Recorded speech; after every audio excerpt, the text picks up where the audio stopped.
হ্যাঁ, এই wireless মাইক্রোফোনগুলো connection করার ক্ষেত্রে একটা সমস্যার মধ্যে পড়তে হয় প্রায়। সেটা হচ্ছে যে মোবাইলে কিভাবে কানেকশন করব অথবা মোবাইলে কানেকশন হয়েছে কিনা সেটা কিভাবে বুঝবো? তো এরকম একটা সমস্যার মধ্যে প্রায় সময় অনেকে পড়ে যায় বা আমিও যখন ১ম এটা কিনছি তখন আমি এই সমস্যার মধ্যে পড়ছিলাম। যে এটা কিভাবে কানেকশন করব?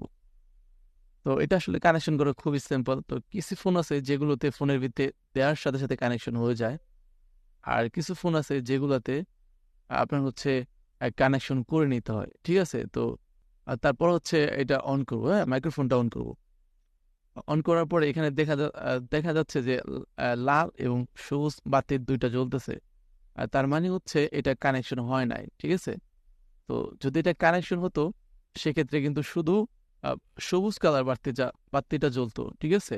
লাল এবং সবুজ ২ টা বাত্তি একসাথে জ্বলতেছে। তার মানে হচ্ছে এটা কানেকশন হয় নাই। ঠিক আছে? তো এটা কানেকশন কিভাবে করবেন সেটা আমি দেখাচ্ছি। প্রথমত ফোনের সেটিংস এ চলে যাবেন। সেটিংস এ যাওয়ার পরে এখানে লিখবেন হচ্ছে ওটিজি।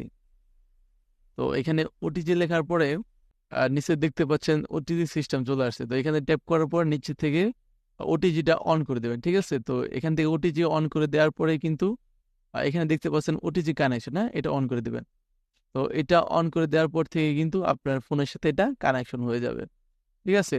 তো এখন দেখতে পাচ্ছেন যে মোবাইলের সাথে আমার ওয়্যারলেস মাইক্রোফোনটা কানেকশন হয়ে গেছে। ঠিক আছে? তো এভাবেই মূলত যেকোনো ফোনে আপনি এটা কানেকশন করতে পারবেন।